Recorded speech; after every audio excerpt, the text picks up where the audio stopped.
इस कते वीडियो में रस, रक्त, मांस और मेद 4 धातुओं के क्षय और वृद्धि होने से शरीर में किस प्रकार के लक्षण दिखाई देते हैं उस पे जिक्र करेंगे, जिसमें पहला धातु है रस धातु। रस धातु के क्षय होने से जो लक्षण दिखाई देते हैं वो हृदय का जो धड़कन होता है या हार्ट बीट कह सकते हैं उसका कम हो जाना, हृदय द्रव यानी धुक धुक करता है, और वृद्धि होने से जो लक्षण दिखाई देते हैं वो है हृदय उत्क्लेदन, मतलब हृदय का हार्ट बीट का बढ़ना, और हृदयास जी का मिचलाना, वमन, ये सभी वृद्धि के रस धातु के वृद्धि का लक्षण है। दूसरा रस धातु के क्षय का लक्षण है शरीर में रस भी एक प्रकार का तरल पदार्थ है जिसके कमी होने से मांसपेशियां का जो स्मूथनेस होता वो घट जाती, जिसकी वजह से शरीर में रुक्षता दिखाई देता है। और रस यानी तरल पदार्थ की कमी होने से प्यास लगेगा, प्यास से थकावट जैसा महसूस होगा, शरीर में कंपन भी महसूस होगा, शूल, श्वास और अंग में शून्यता, और शरीर में जैसे किसी चीज़ का मथने से जैसी पीड़ा होती है वैसी महसूस होता है। शूल और श्वास 2 रोग होते हैं। रस के वृद्धि होने से जो दूसरा लक्षण है वो शरीर में आलस, भारीपन, अंगों में श्वेतता और अंगों में शिथिलता उत्पन्न करता है। रस धातु की क्षय के तीसरे जो लक्षण हैं वो रस धातु के क्षय से स्वर में, उच्च स्वर में बोलना अप्रिय लगता है, मतलब कम आवाज़ में अच्छा महसूस होता है उस व्यक्ति को जिसमें रस के क्षय हो जाते हैं। रस की वृद्धि होने से तीसरा जो लक्षण उत्पन्न होते हैं वो अधिक निद्रा महसूस हो, अधिक निद्रा आता है, काफ जिसको कहते हैं, श्वास, इंस्पायरेशन में तकलीफ, शीत, स्पर्श, ये सभी रस धातु के वृद्धि होने का लक्षण है। चौथा लक्षण जो रस धातु के क्षय होने से है वो निद्रा का कम होना, स्पंदन, और रस धातु के वृद्धि होने से जो चौथा लक्षण है वो मुख में विरसता और रुचि उत्पन्न होता है। रस धातु का एक और क्षय होने से लक्षण है कि हृदय में खिंचावट के समान वेदना यानी पीड़ा महसूस होती है। अब दूसरा धातु है रक्त धातु।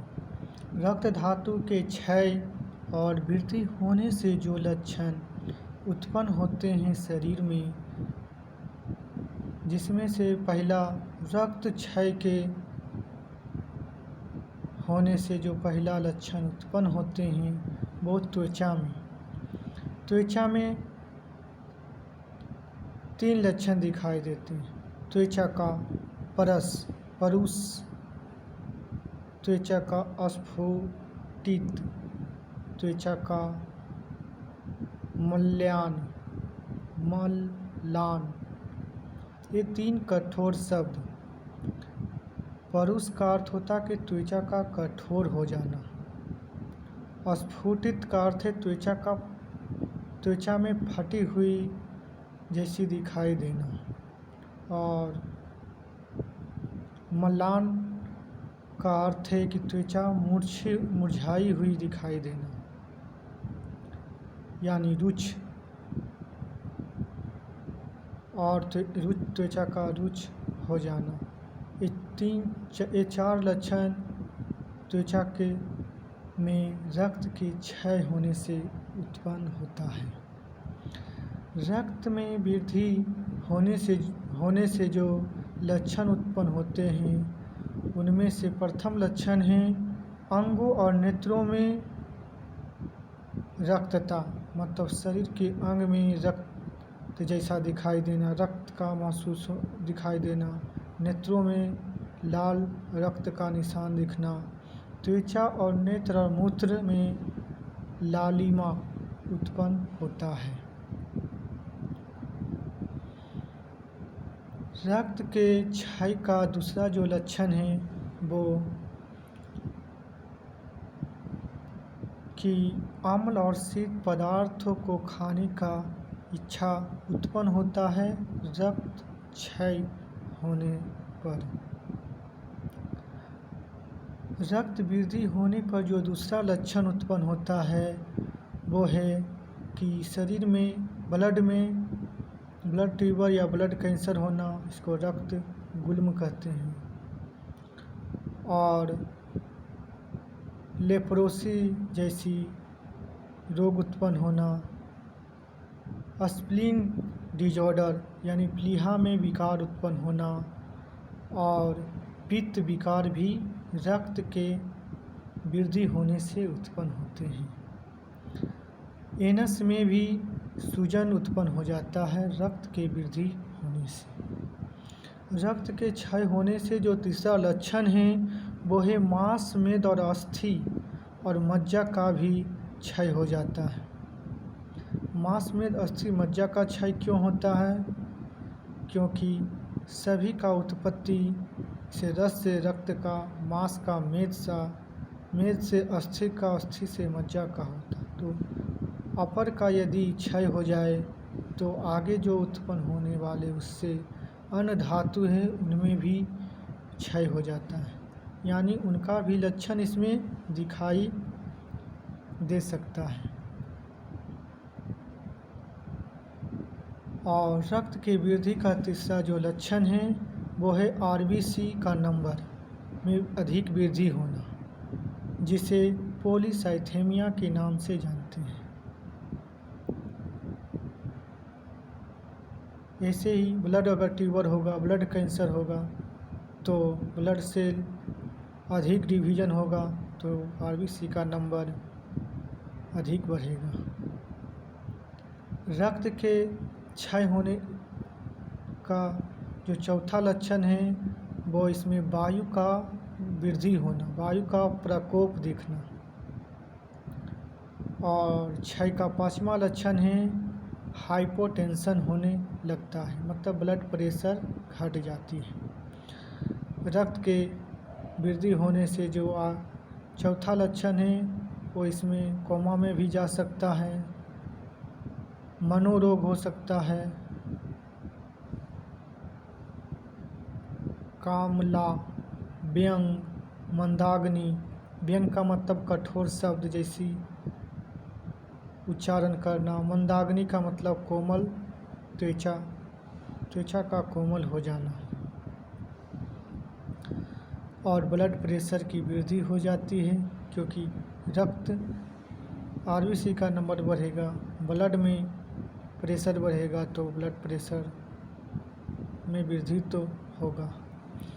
और इसमें पित्त की वृद्धि हो जाती है क्योंकि पित्त विकार तभी हो सकता है जब पित्त की वृद्धि होती है रक्त की वृद्धि होने से। मांस धातु जो तृतीय धातु, मांस धातु के क्षय और वृद्धि होने से जो शरीर में लक्षण उत्पन्न होते हैं उनमें से जो प्रथम लक्षण है वो मांस के क्षय का प्रथम लक्षण है मांस के क्षीण होने पर स्फिग, गंड, ओष्ठ, उपस्थ, ऊर प्रदेश। शरीर के अपर भाग को ऊर प्रदेश कहते हैं और कमर के नीचे के भाग को कटी प्रदेश कहते हैं। बाहु और जांघ, उदर पिंडिका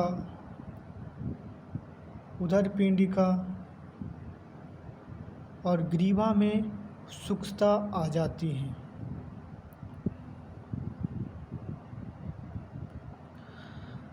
मांस के वृद्धि का प्रथम जो लक्षण है वो मांस के अति वृद्धि होने पर स्फिग, गंड, ओष्ठ, उपस्थ, ऊर प्रदेश, बाहु और जांघ में अति वृद्धि और शरीर में भारीपन उत्पन्न होता है। स्फिग, गंड, ओष्ठ, उपस्थ, ऊर प्रदेश ये शरीर का अलग अलग शरीर के भाग का नाम है। ऊर प्रदेश कमर के ऊपर, बाहु, हाथ, जांघ, ओष्ठ खाली शरीर का खाली स्थान। शरीर में रुक्षता, मांस के क्षय का जो दूसरा लक्षण है वो शरीर में रुक्षता उत्पन्न होना। धमनियों में शिथिलता उत्पन्न होता है। मांस के वृद्धि होने से अनेक रोग उत्पन्न होते हैं। ज़्यादातर रोग मुख्य रोग होते हैं, जैसे गलकंड, गंडमाला, उर्बुद जिसको ट्यूमर भी बोलते हैं, तालू रोग, जिह्वा रोग, कंठ रोग, ये सभी मुख का रोग जो मांस में वृद्धि होने से होता है। मांस में क्षय होने से बीपी घट जाता है और वृद्धि होने से बीपी बढ़ जाती है। मांस के क्षय होने से जोड़ों में दर्द की लक्षण उत्पन्न होता है और मांस के वृद्धि होने से कफ एवं रक्त विकार के लक्षण भी दिखाई देते हैं। चौथा जो धातु है वो मेद धातु। मेद धातु के क्षय और वृद्धि होने से उनमें जो उत्पन्न लक्षण होते हैं, जिसमें पहला लक्षण है उदर का पतला होना। मेद के क्षय होने से उदर का पतला होना, यही वृद्धि होने से उदर और पार्श्व में वृद्धि होना। प्लीहा मतलब स्प्लीन में वृद्धि हो जाता है क्षय के मेद में क्षय होने से। मेद में क्षय होने से तीसरा लक्षण है नेत्रों में ग्लानि, जोड़ों में स्फुटन, संधि शून्यता, रुक्षता त्वचा में और मांस क्षय के लक्षण भी मेद क्षय के होने से दिखाई देता है। मेद में वृद्धि होने से उदर और पार्श्व में वृद्धि होना, स्तन और उदर में वृद्धि होना, डायबिटीज जैसी डिजीज उत्पन्न होना, रक्त और मांस की वृद्धि के विकार भी देखने को मिलता है। अस्निग्धता, तो मेद अधिक वृद्धि हो जाएगा तो चिकनापन, स्मूथनेस चेहरे पर एवं एब्डोमिनल रीजन में और अदर रीजन में भी महसूस दिखाई देता है। मेद का जो वृद्धि होने का शीर्ष लक्षण है वो अल्प चेष्टा में श्वास का फूलना। मतलब अधिक अगर मेद का वृद्धि हो जाता है तो वो कम दूरी चलने पर या कम वॉक करने पर जल्दी थक जाना या सांस फूलना या जोर से सांस लेना, ऐसी लक्षण देखने को मिलता है। ये चार धातु को नोट बनाने के लिए मैं एक जगह दे रहा हूँ।